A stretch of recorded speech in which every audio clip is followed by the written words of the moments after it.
आज़म नरेंद्र मोदी 5 अगस्त को राम जन्मभूमि जो टेंपल है उस टेंपल की उसका जो फाउंडेशन स्टोन रखने के लिए 5 तारीख का उन्होंने इंतखाब किया है। वो 5 तारीख को वहाँ पे फाउंडेशन स्टोन रख रहे हैं। यानी उसी 5 तारीख को जब मकबूजा जम्मू और कश्मीर में आर्टिकल 370 और 35A जो हैं उनका ख़ात्मा किया गया, उन्हें एब्रोगेट किया गया। एक पैगाम जो है हिंदुस्तान के अंदर एक सियासी किस्म का एक आइडियोलॉजिकल पैगाम दिया जा रहा है कि भारतीय जनता पार्टी, विश्व हिंदू परिषद और RSS जो हैं हिंदुस्तान की सियासत में या साउथ एशिया की सियासत में कहाँ पर खड़े हैं। इसकी इम्प्लिकेशंस क्या हैं उस मकबूजा जम्मू और कश्मीर में जहाँ पर डोमिसाइल के नए कवानीन के ज़रिए बहुत ज़्यादा लोगों को रियासत के बाहर से कहा जा रहा है कि अब तक 1 लाख लोग जो हैं उनको शहरियत दी गई है, जो पहले के कवानीन में मुमकिन नहीं थी। यानी वहाँ की आबादी के तनाव को बदलने की कोशिश की जा रही है। इसकी पाकिस्तान के लिए इम्प्लिकेशंस क्या है? क्या हम रवायती बातें करते रहेंगे या कोई आउट ऑफ द बॉक्स किस्म के सोल्यूशंस भी हमारे साथ हैं? ये वो मुश्किल सवाल है। हिंदुस्तान में तो शादियाने बजाए जाते हैं। हम जो ये तज्ज़िया यहाँ पे ऑफ़र कर रहे हैं कि हिंदुस्तान की मुश्किलात में इजाफा हो रहा है, वहाँ तो उनकी पॉपुलैरिटी में BJP की, RSS की, विश्व हिंदू परिषद की, नरेंद्र मोदी की पॉपुलैरिटी में इजाफा हो रहा है। वो तो एक डिफरेंट ट्रैजेक्टरी पे जा रहे हैं। हमें थोड़ा सा पेशेंस एक्सरसाइज करना पड़ेगा और पेशेंस एक्सरसाइज के अलावा थोड़ा हमें दिखाना पड़ेगा कि हम भी उनकी जो खाली रेटरिक से बात नहीं बनती, थोड़ा हमें भी दिखाना पड़ेगा कि भाई हम भी कुछ कर सकते हैं। ठीक है जल साहब, ये जो चीन ने एक्शन किया था लद्दाख में, यहाँ पे बहुत से लोगों ने समझा कि शायद चीन जो है वो हमें भी एक सिक्योरिटी वहाँ दे रहा है, लेकिन अब तो चीन जो है उसकी थोड़ी ग्राउंड रियलिटी बता दें हमें। खबरों से तो यही पता चल रहा है कि चीन ने बहुत से इलाके खाली कर दिए हैं, डिसएंगेजमेंट का प्रोसेस आगे बढ़ गया है। तो नेट इफेक्ट क्या है चीन और हिंदुस्तान के लद्दाख में स्टैंड ऑफ का या मिलिट्री जो कॉन्फ्लिक्ट हुआ उसका नेट इफेक्ट क्या है रीजन पे?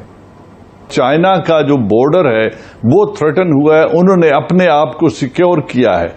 अब डिसएंगेजमेंट सिर्फ इस हद तक है कि वो तकरीबन 1-1 किलोमीटर पीछे गए हैं और फिजिकल मुठभेड़ के चांसेस नहीं हैं जैसे पहले हो चुका है। लेकिन प्रिंसिपल पोजीशन से न चाइना पीछे हटा है, न ही हिंदुस्तान ने अपने आप को उधर कोई नरमी दिखाई है, बल्कि वो उस एरिया को मजीद रीइंफोर्स करने जा रहा है। तो ये है जो ग्राउंड रियलिटी। आज पूरी दुनिया ये रियलाइज कर रही है कि इंडिया एग्रेसर है, लेकिन मेरा जो खदशा है, और हिस्टोरिकली मैं 4 एग्जाम्पल्स आपके सामने रख देता हूं। पाकिस्तान को डिप्लोमेसी ने कभी पे नहीं किया, डिप्लोमेटिक पलड़ा इंडिया का ही भारी रहा है। जब हम पहली दफा UN में गए, इसके बावजूद कि हम बड़ा बेर और ये सब कुछ अमेरिका को दे चुके थे, रशिया ने हमें वीटो कर दिया इस मामले पे और फिर हमें कभी दोबारा जाने की जरूरत नहीं की।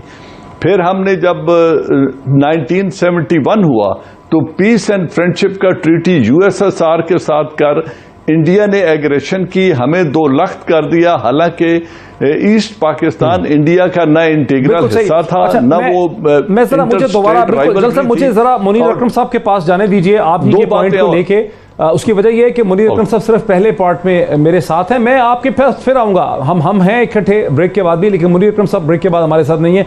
मुनीर अकरम साहब, आपने सब कुछ सुन लिया और जनरल साहब तो पॉइंटेडली ये कहते हैं कि डिप्लोमेसी ने हमें कभी पे ऑफ नहीं किया है, हमें हमेशा मार ही पड़ी है नेगोशिएशन टेबल के ऊपर। मोहित भाई शायद सही हो, तारीख को अगर देखें, पर उस पे डिप्लोमेसी की कितनी इक्वेशन थी वो हमने देखनी होगी हिस्टोरिकली। वो मुल्क की ताकत है। अगर मुल्क में ताकत हो तो उसकी डिप्लोमेसी भी ताकतवर होगी और उसको फैसले सही मिलेंगे। पर अगर मुल्क कमज़ोर हो इकोनॉमिकली, पॉलिटिकली, अंदरूनी अगर हमारे डिविजन्स हों तो उससे डिप्लोमेसी भी कमज़ोर हो जाती। तो अगर तारीख को देखना होगा कि 71 में क्या हुआ, क्यों हुआ, वो मेरे ख्याल में जो हमारी कमज़ोरियाँ थी वो डिप्लोमेसी की कमज़ोरियाँ नहीं थी, वो हमारी खुद की नेशनल कमज़ोरियाँ थी जिस वजह से हमने मार खाया।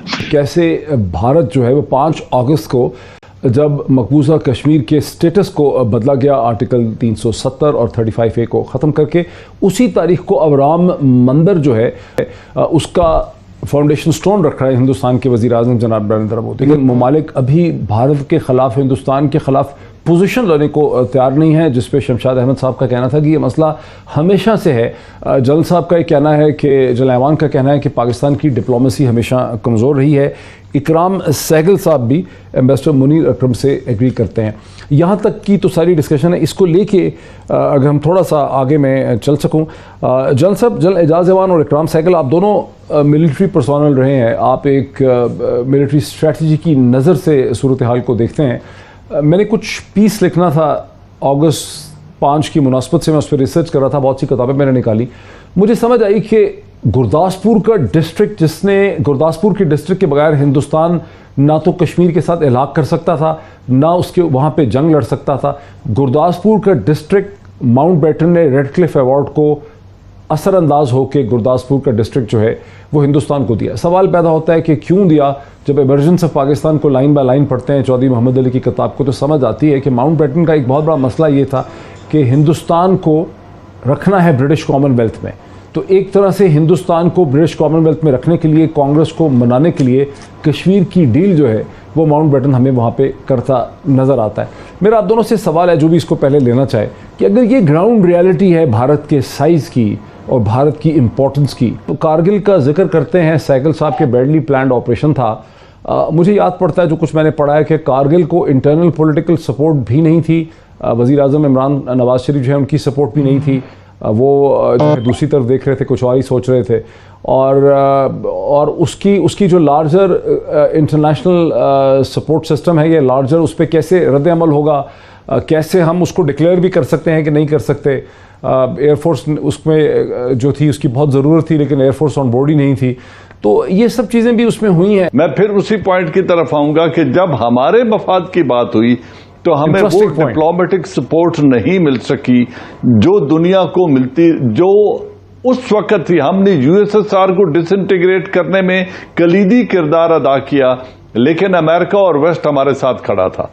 अमेरिका की हमने मदद की तो अमेरिका और वेस्ट हमारे साथ खड़ा था और उनको यूएन का कवर मौजूद था।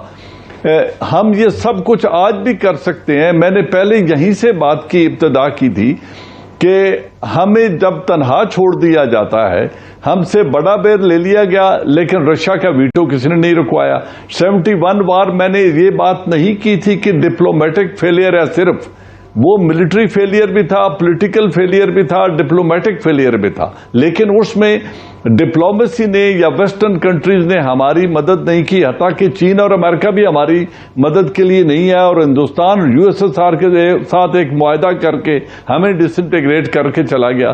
फिर हम 1984 में अमेरिका की जंग अफगानिस्तान में लड़ रहे थे यूएसएसआर के खिलाफ। इंडिया ने सियाचिन ऑक्यूपाई कर लिया और हमारी तरफ देखा तक नहीं और उसमें हमारे साथ कोई मुआवनत नहीं की।